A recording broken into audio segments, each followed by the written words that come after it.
Hello my dear student, chapter 1 हम लोग complete कर चुके हैं, ठीक है ना। अब हम लोग आगे बढ़ते हैं चैप्टर 2 के तरफ, ठीक है। चैप्टर 2 12वीं क्लास फिजिक्स के अंतर्गत हम लोग को पढ़ना है स्थिर वैद्युत विभव एवं संधारित्र धारिता, है ना, इलेक्ट्रिक पोटेंशियल। तो बबुआ रे, इसमें पहला टॉपिक जो होता है इससे संबंधित वो हम लोग बात करने वाले हैं। पहला टॉपिक जो पढ़ेंगे वो पढ़ेंगे विद्युत विभव, विद्युत विभव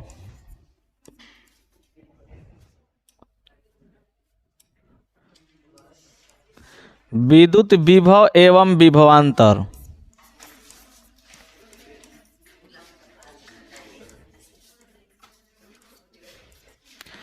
विद्युत विभव एवं विभवांतर।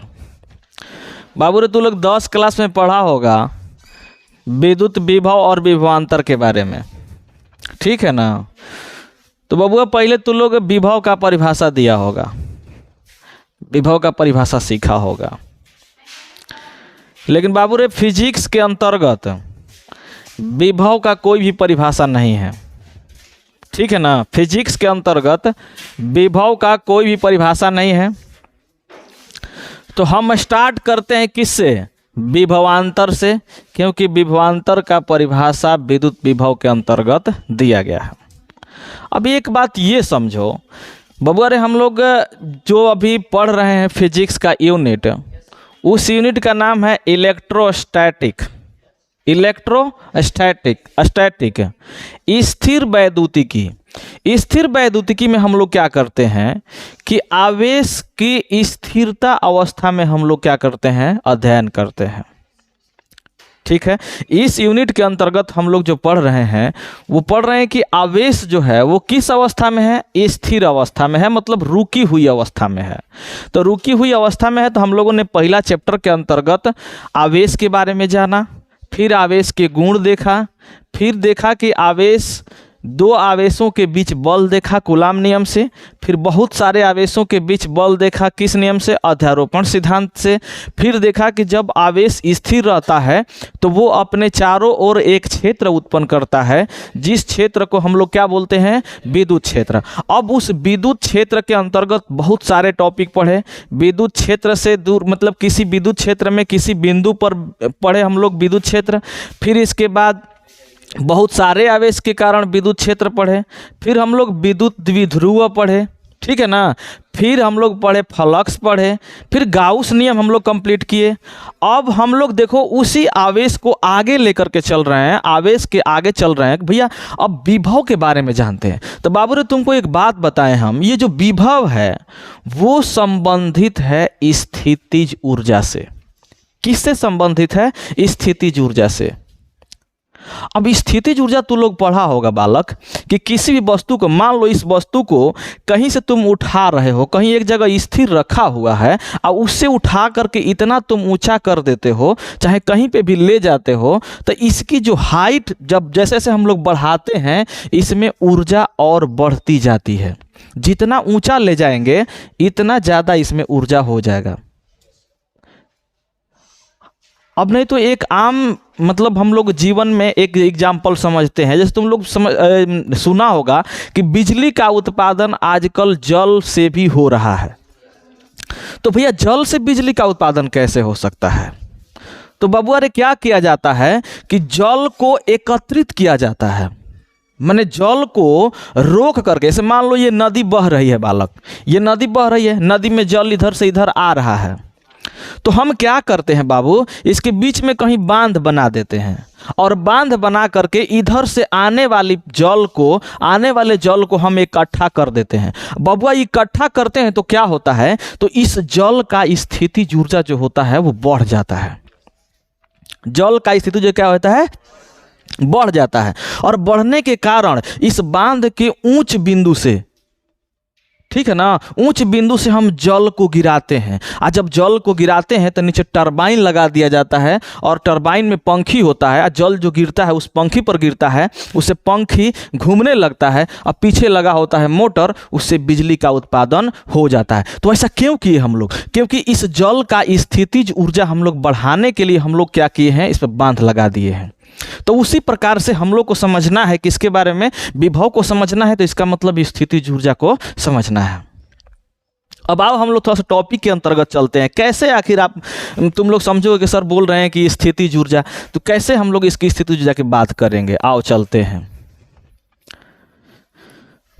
मान लेते हैं बाबू ये कोई आवेश है, ध्यान से समझना, ये कोई आवेश है, ठीक है, कोई आवेश है। तो बाबू अरे इस आवेश का हमने बताया है, चाहे तुम लोग पढ़ चुके हो इस बारे में, कि इस आवेश के चारों ओर एक ऐसा क्षेत्र होगा जिस क्षेत्र में किसी अन्य आवेश को लाने पर वह आकर्षित या तो प्रतिकर्षित होगा। इतना आप सबको पता हो चुका होगा। तो चलो ध्यान देते हैं कि मान लो हमने एक आवेश लिया, इस आवेश के चारों ओर क्या है? विद्युत क्षेत्र है। अब समझो रे भाई कि बबुआ, अब बताओ कि इस बिंदु पर जहां से हमने इसका घेरा मार दिया है, जिस जहां तक विद्युत क्षेत्र है, अच्छा इस बिंदु पर किसी अन्य आवेश को लाएंगे, किसी अन्य आवेश को लाएंगे तो क्या होगा? इस पर कोई बल लगेगा बाबू? नहीं लगेगा। लेकिन जैसे ही इसको इधर लेकर के चलोगे, जैसे ही इस आवेश को तुम इधर की ओर लेकर चलोगे, तो शुरुआत में बबुआ कम बल लगेगा। मान लो कि ये भी धन आवेशित है, ये भी हम जो आवेश लिए हैं वो धन आवेशित लिए हैं, ठीक है, धन आवेशित दोनों आवेश लिए हैं बाबू। तो यहाँ से जैसे ही थोड़ा सा हम इधर आगे की ओर बढ़ेंगे, अच्छा मान लो कि अभी वाला आवेश यहाँ आ चुका है, तो क्या होगा बताओ तो? क्या होगा? प्रतिकर्षित होगा। ये वाला आवेश तो स्थिर है, लेकिन हम इस आवेश को ला रहे हैं यहाँ तक। तो जैसे ही यहाँ तक लाएंगे बबुआ, इस आवेश पर एक बल लगेगा इधर की ओर, और उस बल को हम लोग बोलेंगे विद्युत बल। नहीं क्या? वो किसके कारण लग रहा है? तो इस आवेश के कारण। किसी को कोई संदेह इस बात पे? ठीक है ना। अच्छा बताओ कि यहाँ पे जो बल लग रहा था वो थोड़ा सा कम लग रहा था, लेकिन जैसे ही इसको और नजदीक लेकर के जाएंगे इस आवेश को, बताओ कि ये वाला जो बल है यहाँ पे ज्यादा है कि यहाँ पे? बताओ तो। इस बिंदु पर ज्यादा बल है कि इस बिंदु पर? तो बबुआ रे इस बिंदु पर बल है, क्योंकि तुम लोग कूलाम नियम में पढ़ा होगा। कूलाम नियम के अनुसार जो बल होता है F = K Q1 Q2 बटा में R का स्क्वायर। मतलब बबुआ कि दूरी घटाने पर बल का मान बढ़ता है, दूरी को कम करने पर बल का मान बढ़ता है, बढ़ता है ना। अब देखो समझते हैं हम लोग क्या, विभवांतर को पहले समझ लेते हैं बबुआ। हमने बोला कि फिजिक्स के अंतर्गत विभवांतर को परिभाषित किया गया है, विभव को परिभाषित नहीं किया गया है, लेकिन विभव को भी हम बताएंगे। तो पहले हम लोग समझते हैं क्या, विभवांतर। क्या समझते हैं? विभवांतर। चलो फटाफट इस बात को क्लियर कर लेते हैं।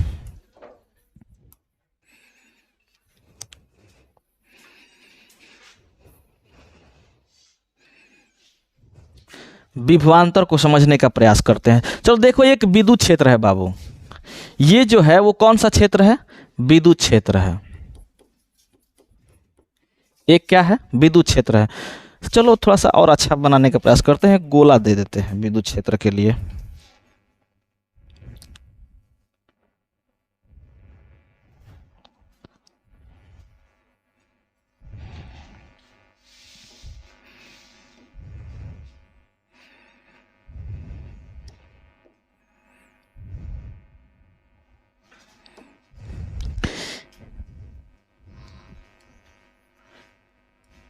यहां पर कोई आवेश है, ठीक है ना।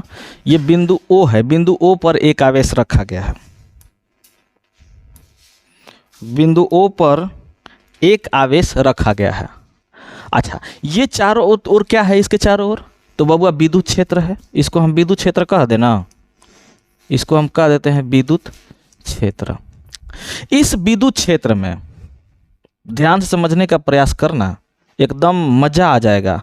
इस विद्युत क्षेत्र में एक बिंदु हम ले लिए, एक बिंदु ले लिए A, या इसको B कह देते हैं। इस बिंदु को हम कह दिए B। इस B बिंदु पर एक छोटा धनावेश, नन्हा सा प्यारा सा छोटा सा कोई धनावेश रखे हुए हैं क्यू नॉट। क्या रखे हैं? Q not. बबुआ रे क्यू नॉट आवेश को हम बोलते हैं परीक्षण आवेश। कौन सा बोलते हैं? परीक्षण आवेश। क्या बोलते हैं? परीक्षण आवेश। अच्छा, जैसे ही यहां पर रखेंगे हम, तो ये विद्युत क्षेत्र के भीतर है, तो बाबू इस पर एक बल कार्य करेगा इधर की ओर, प्रतिकर्षण बल, और उसको ढकेल करके यहां लाने का प्रयास करेगा, तो उस बल को बबुआ हम क्या कह दिए? Fe, अर्थात विद्युत बल है ना। लेकिन अच्छा, इस Fe बल के विरुद्ध जैसे ही तुम यहां पे रखोगे, ये आवेश उधर जाने का प्रयास करेगा, लेकिन हम जो हैं, हम खुद इस आवेश को इधर की ओर लाने की प्रयास कर रहे हैं, मतलब यहां पर रखे हुए हैं। तो बताओ तो कि जब यहां पर रखे हम, तो इस बल के विरुद्ध कार्य किए कि नहीं किए? इस बल के विरुद्ध हम कार्य किए, है ना। तो बबुआ रे इस बल के विरुद्ध कार्य, जैसे ही बल को छोड़ेंगे वो आवेश वहां पे चला जाएगा। इसका मतलब हमने कुछ कार्य किया, नहीं क्या? इसका मतलब कि हमने कुछ कार्य किया। तो किसके विरुद्ध कार्य किया? तो Fe बल के विरुद्ध हमने कार्य किया। अब देखो बाबू, तो यहां पे कुछ कार्य किए, अब फिर इसके बाद मान लो कि हमको लाना है ए बिंदु पर इस आवेश को, क्यू नॉट आवेश को हमें कहां लेकर के आना है? ए बिंदु पर। तो बाबू रे जैसे तुम इधर लाने की प्रयास करोगे, तो बबुआ रे इधर बल लगेगा। कौन सा बल? प्रतिकर्षण बल। तुम ला रहे हो इधर, तो तुम कौन सा बल लगाओगे? बाह्य बल लगाओगे, मतलब मेरे द्वारा किया गया कार्य या किसी मशीन के द्वारा किया गया कार्य। लेकिन ये वाला तो अपने से जा रहा था, लेकिन जब हम इधर लाने के प्रयास कर रहे हैं, इसका मतलब इस बल के विरुद्ध कार्य कर रहे हैं। तो इसको हम कह देते हैं F एक्सटर्नल। ये सभी लोग को समझ में आ रहा है? F एक्सटर्नल, F बाह्य, मतलब बाह्य बल लगा करके हम इस आवेश को, क्यू नॉट आवेश को, परीक्षण आवेश को हम बी बिंदु से कहां लेकर के आ रहे हैं? ए बिंदु तक। तो बबुआ रे यही इसका परिभाषा बन जाएगा। क्या बन जाएगा? कि किसी विद्युत क्षेत्र में, एकदम ध्यान समझ लेना, किसी विद्युत क्षेत्र में एकांक धनावेश को, परीक्षण आवेश को हम एकांक धनावेश कह सकते हैं। उसका मान कितना होना चाहिए? 1 कूलाम। कितना होना चाहिए? 1 कूलाम। तो 1 कूलाम आवेश को तो क्या कह देंगे? किसी विद्युत क्षेत्र में एकांक धनावेश को किसी एक बिंदु से दूसरे बिंदु तक लाने में प्रतिकर्षण बल के विरुद्ध किया गया कार्य उन दोनों बिंदुओं के विद्युत विभवांतर के बराबर होता है। क्या कह दिए? एकदम मजेदार परिभाषा है कि नहीं? क्या कह दिए? किसी विद्युत क्षेत्र में एक बिंदु से, चाहे एकांक धनावेश को एक बिंदु से दूसरे बिंदु तक लाने में विद्युत बल के विरुद्ध या प्रतिकर्षण बल के विरुद्ध किया गया कार्य उन दोनों बिंदुओं के बीच विद्युत विभवांतर के बराबर होता है। अच्छा, इस आवेश को तुम लेकर के आ रहे हो, तो तुम कार्य जो करोगे, तो तुम एक्सटर्नल कार्य करोगे, बाह्य कार्य करोगे कि नहीं करोगे? तो हम कह देते हैं W एक्सटर्नल। क्या कहते हैं? W external. अच्छा बताओ, कितना आवेश को लेकर के आए? क्यू नॉट आवेश को लेकर आए। कितना कार्य किए? W external. तो हमने बोला क्या? कि एकांक धनावेश को, मतलब 1 कूलाम आवेश को लाने में जो कार्य किया जाएगा उसी को हम बोलेंगे विभवांतर। तो बताओ, तो क्यू नॉट आवेश को लाने में अगर इतना कार्य किया गया है, तो 1 कूलाम आवेश को लाने में कितना कार्य किया जाएगा बाबुआ? तो कह दोगे, डायरेक्टली कह दोगे W एक्सटर्नल मतलब बाह्य बल, अब बाटा में क्यू नॉट। कह सकते हो कि नहीं कह सकते हो? अब बबुआ रे ये जो होता है, ये वाला वो होता है विद्युत विभवांतर के बराबर, अर्थात delta V is equal to W external अब बटा में क्यू नॉट। यही जो है विद्युत विभवांतर का परिभाषा है, फॉर्मूला है। अब परिभाषा क्या हो जाएगा? किसी विद्युत क्षेत्र में एकांक धनावेश को किसी एक बिंदु से दूसरे बिंदु तक लाने में प्रतिकर्षण बल के विरुद्ध किया गया कार्य उन दोनों बिंदुओं के विद्युत विभवांतर के बराबर होता है। बात समझ पाए? मजा आया? तो पहले चित्र बना लो, ये वाला हेडिंग बना लो, विद्युत विभव एवं विभवांतर। उसमें पहला परिभाषा लिखना किसका? विद्युत विभवांतर का। किसका लिखना? विद्युत विभवांतर का। अब विद्युत विभवांतर का लिखने के बाद चित्र बना लेना,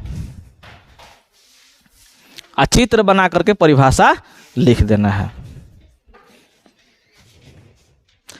हम भी लिख दे परिभाषा यहां पे बगल में।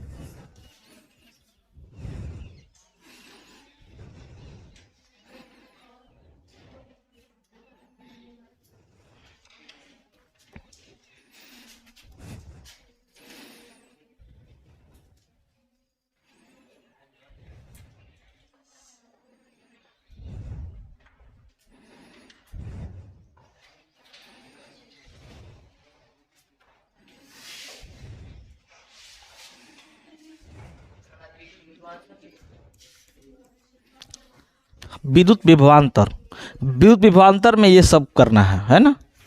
विद्युत विभवांतर परिभाषा लिख लेना। किसी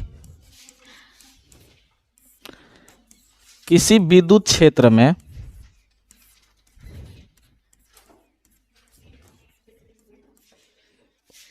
दिख रहा है ना बाबू?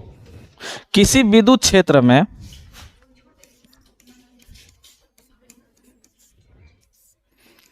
एकांक धनावेश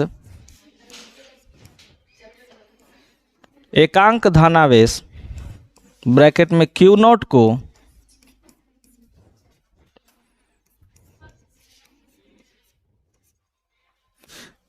को एक बिंदु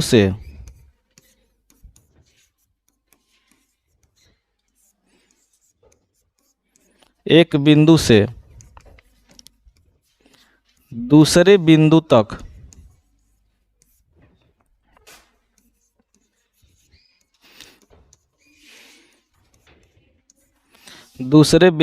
लाने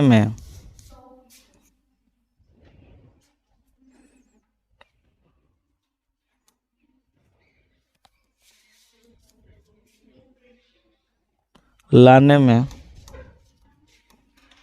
प्रतिकर्षण बल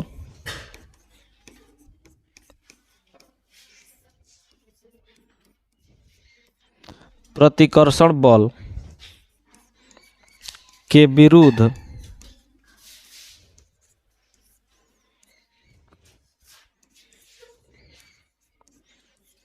किया गया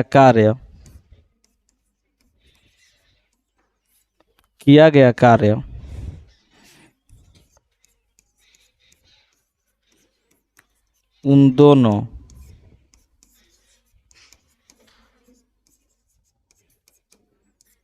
उन दोनों बिंदुओं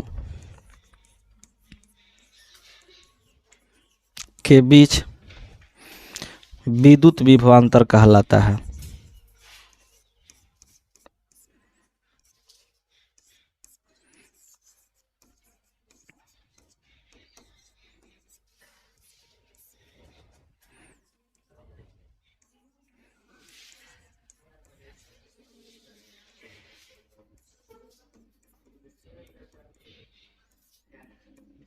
विद्युत विभवांतर कहलाता है।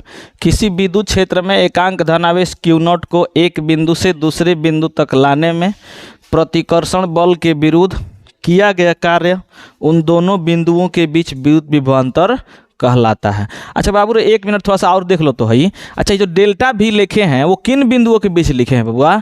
तो लिखे हैं एक बिंदु B और एक बिंदु A, है ना। तो इसको हम लिख सकते हैं VA माइनस VB।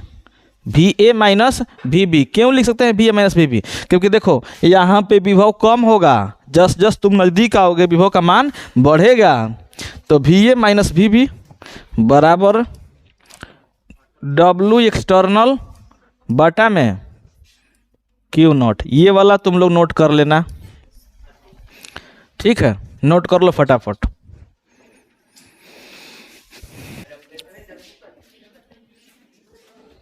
आगे बढ़ा जाए तब ना, चलो।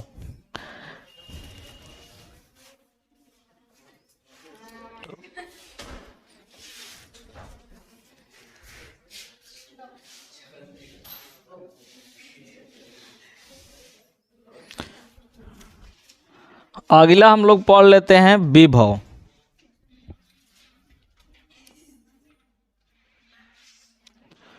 जैसा कि मैंने बताया बालक कि विभव का कोई भी परिभाषा फिजिक्स के अंतर्गत नहीं है, लेकिन भाई विभव की परिभाषा हम देंगे कैसे, है ना। तो विभव की परिभाषा देने के लिए जो हम लोग विभवांतर पढ़े हैं, विभवांतर में जो एक बिंदु माने थे यहाँ पे बी, और एक बिंदु माने थे यहाँ पे ए, अगर ये आवेश है तो माने थे ना बबुआ।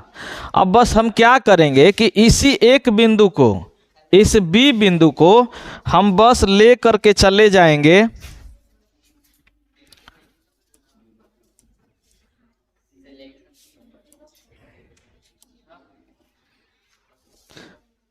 बस इस बी बिंदु को हम रख देंगे कहाँ बबुआ, इस बी बिंदु को हम रख देंगे यहाँ पर, इस बी बिंदु को हम रख दे रहे हैं यहाँ पर, ये बी बिंदु। अच्छा ये क्या है बालक, ये इस आवेश के लिए, इस आवेश के लिए है अनंत बिंदु। क्या है, अनंत बिंदु। और अनंत बिंदु से किसी एक बिंदु पर, अनंत बिंदु से किसी एक बिंदु पर लाने में किया गया कार्य जो होगा वो विद्युत विभव कहलाएगा। बस सिंपली परिभाषा इसका। क्या कर दिए हम, कुछ किए, थोड़ा सा कार्य किए, थोड़ा सा आप काम किए बाबू, कि जो बी बिंदु था उसको हम अनंत पे पहुंचा दिए और ए बिंदु किसी विद्युत क्षेत्र में रख दिए। अब जैसा कि हम तुमको बता दें कि इस अनंत पर जो विभव होता है बालक, अनंत पे जो विभव को माना गया है वो माना गया है शून्य। अनंत पे विभव कितना माना गया है, शून्य। अब बताओ, तो हमने बोला कि यहाँ पर जो विभवांतर तुम लोग पढ़ा था डेल्टा V बराबर क्या पढ़े थे, तो यहाँ से इसको लाने में किया गया कार्य, तो W एक्सटर्नल बटा में किसको लाए थे, Q नॉट आवेश को, है ना। ये परिभाषा तुम लोग पढ़ा विभवांतर का। अच्छा इतना बराबर हमने क्या लिखा था, VA माइनस VB बराबर W एक्सटर्नल बटा में Q नॉट। लेकिन जब विभव की बात करेंगे तो हम इसको अनंत पे कर दिए बी बिंदु को। हमने बोला कि अनंत पर विभव कितना होता है, 0 होता है बबुआ। तो यहाँ रखोगे VA माइनस VB का मान 0 बराबर W एक्सटर्नल बटा में Q नॉट। अच्छा ये क्या है, तब बिंदु A पर विभव है, बिंदु A पर विभव है, अर्थात V is equal to W external बटा में Q नॉट। ये हो जाएगा किसका, विभव का। बस बात समझ पाए। हमने क्या किया, बी बिंदु को अनंत पर रख दिया, तो अनंत पे विभव का मान शून्य, अनंत पर विभव का मान शून्य। अब अनंत से किस बिंदु पर ला रहे हैं, ए बिंदु पर ला रहे हैं, तो इसका परिभाषा कैसे बनेगा, एकदम वही बनेगा। लेकिन जहाँ पे एक बिंदु कह रहे थे वहाँ पे क्या कहोगे, अनंत कहोगे। आ जाओ देख लेते हैं। हमने बोला कि किसी विद्युत क्षेत्र में, किसी विद्युत क्षेत्र में एकांक धनावेश को, किसी विद्युत क्षेत्र में एकांक धनावेश को अनंत से, एकांक धनावेश को अनंत से किसी बिंदु पर, अनंत से किसी बिंदु पर विद्युत बल के विरुद्ध लाने में किया गया कार्य, लाने में किया गया कार्य उस बिंदु पर विद्युत विभव कहलाता है ना। मजेदार एकदम, कोई दिक्कत। तो वही वाला परिभाषा कॉपी कर ले का, यहां पेस्ट कर देंगे। अब बस जहां एक बिंदु है वहां अनंत कह देंगे। तुम लोग नोट कर लो।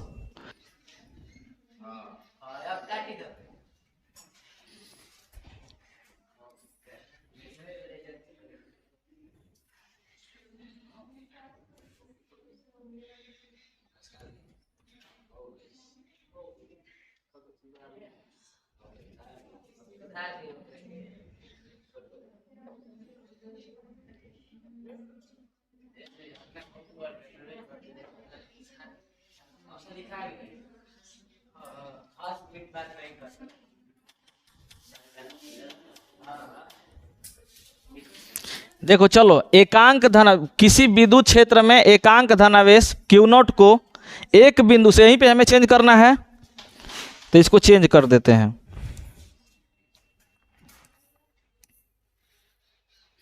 यहां पर क्या हो जाएगा, अनंत से अनंत से किसी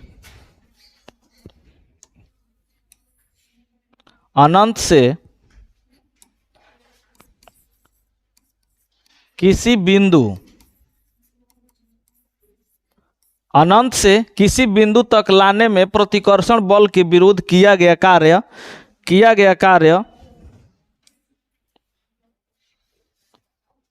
उस बिंदु पर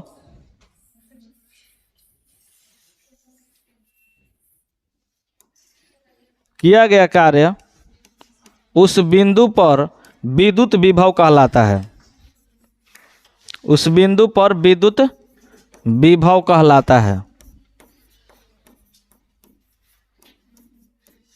विद्युत विभव कहलाता है, नोट कर लो, ठीक है ना। अब देखो थोड़ा सा और कार्य कर देते हैं, तब एक बार लिख लेना तुम लोग, थोड़ा सा ध्यान दो। तो बालक, अगर पूछ लिया जाए विभव का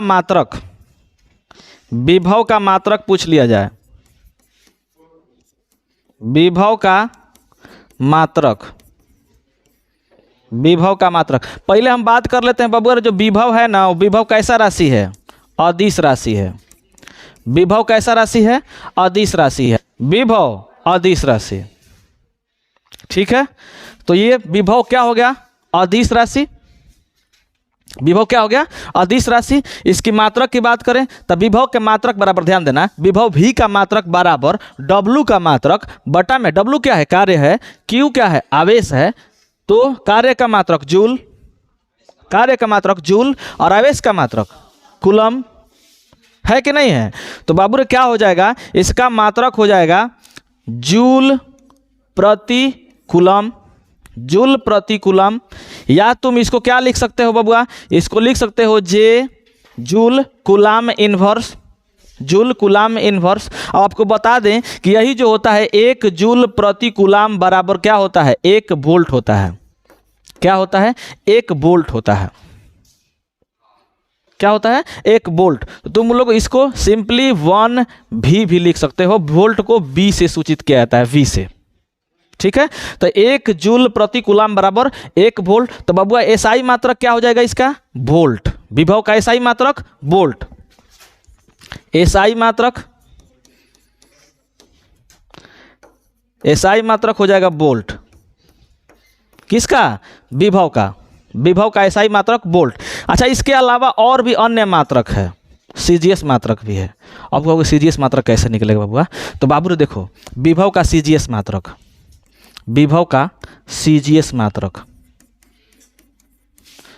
क्या तुम लोग को याद है कि हमने कूलम का सीजीएस मात्रक बताया था, सॉरी किसका, आवेश का सीजीएस मात्रक क्या बताए थे, स्टेट कूलम।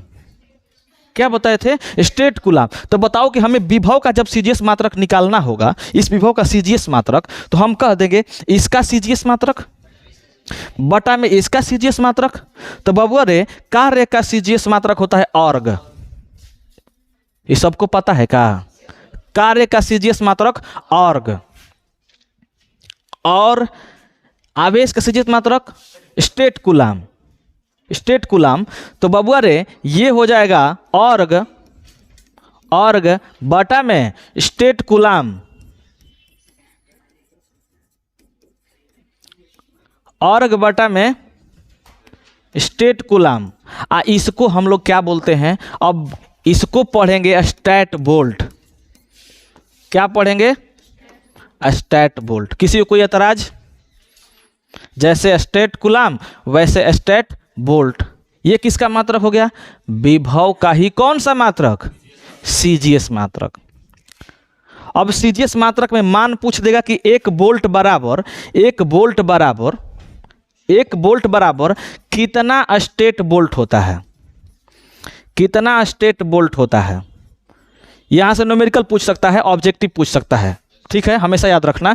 1 वोल्ट बराबर कितना स्टेट वोल्ट होगा। तो कैसे निकालोगे बबुआ रे, निकालोगे कैसे? तो चूंकि देखो इसका एसआई मात्रक होता है जूल, 1 जूल में कितना अर्ग होता है सबको पता है का? 10 के पावर 7 कितना होता है? 10 के पावर 7 अर्ग। तो ऊपर रख दोगे, थोड़ा सा यहीं पे कैलकुलेट कर लेते हैं। 10 के पावर 7 अर्ग ऊपर हो गया। अब बटा में बताओ 1 कूलाम बराबर कितना ESU?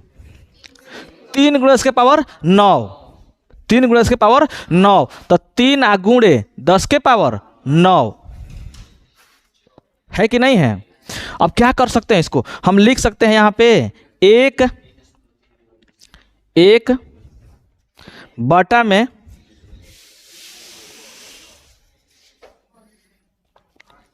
लिख सकते हैं यहां पे 1 बटा में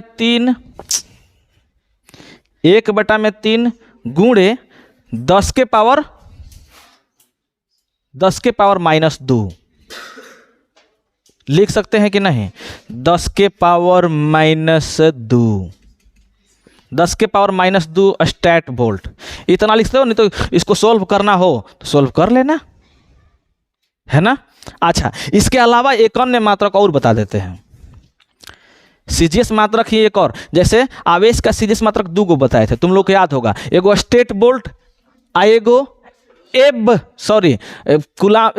आवेश का सीजीएस मात्रक ना, आवेश का सीजीएस मात्रक बताए थे, एक स्टेट कूलाम और दूसरा बताए थे एब कूलाम। नहीं बोल रहे हो यार? और एगो ईएमयू मात्रक, एगो ईएसयू मात्रक।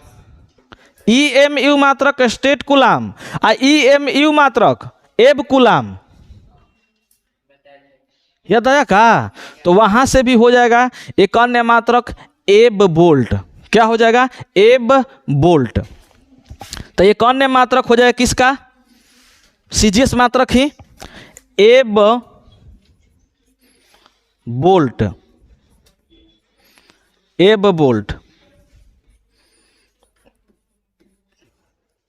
अब तुम लोग इसको होमवर्क में निकाल कर बता देना कि 1 वोल्ट में कितना एब वोल्ट होगा। जैसे हमने यहां निकाल कर दिखाया कि 1 वोल्ट में इतना स्टेट वोल्ट, उसी प्रकार से 1 वोल्ट में कितना एब वोल्ट होगा। कर लोगे? क्योंकि हमने बताया है एब मात्रक में। ये जो मात्रक है बबुआ स्टेट वोल्ट, वो है ईएसयू मात्रक। ये सबको पता है, स्थिर वैद्युत मात्रक, स्थिर वैद्युत मात्रक, इलेक्ट्रोस्टैटिक यूनिट। ये जो मात्रक है वो मात्रक है ईएमयू, ईएमयू इलेक्ट्रोमैग्नेटिक यूनिट, विद्युत चुंबकीय मात्रक, विद्युत चुंबकीय मात्रक। अच्छा, इतना कर दिए तो ये वो काहे छोड़ेंगे भैया, बीमा भी खटाखट निकाल देते हैं। तो बीमा की इसका बात कर लेते हैं यहां पे। किसका बीमा? विभव का बीमा, विभव का बीमा। हेलो देखो ध्यान दो, विभव का बीमा बराबर कार्य का बीमा बटा में आवेश का बीमा।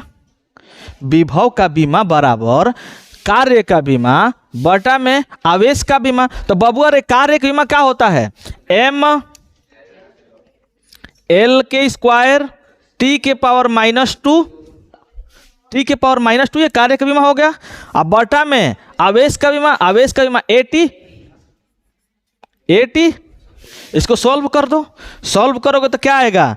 m l के स्क्वायर और t के पावर -3, t के पावर -3 और a के पावर -1। किसी को कोई तकलीफ? ये बीमा है विभव का। अच्छा बबुआ ये बताओ कि जैसे हम लोग ये विभव का ज्ञात किए, विभवांतर का भी सेम यही होगा ना? का विभवांतर में भी वही बात था। तो विभव का और विभवांतर का मात्रक और बीमा दोनों समान होगा। किसी को कोई दिक्कत यहां तक नहीं ना? आज कहां तक? यहीं तक उतार लो।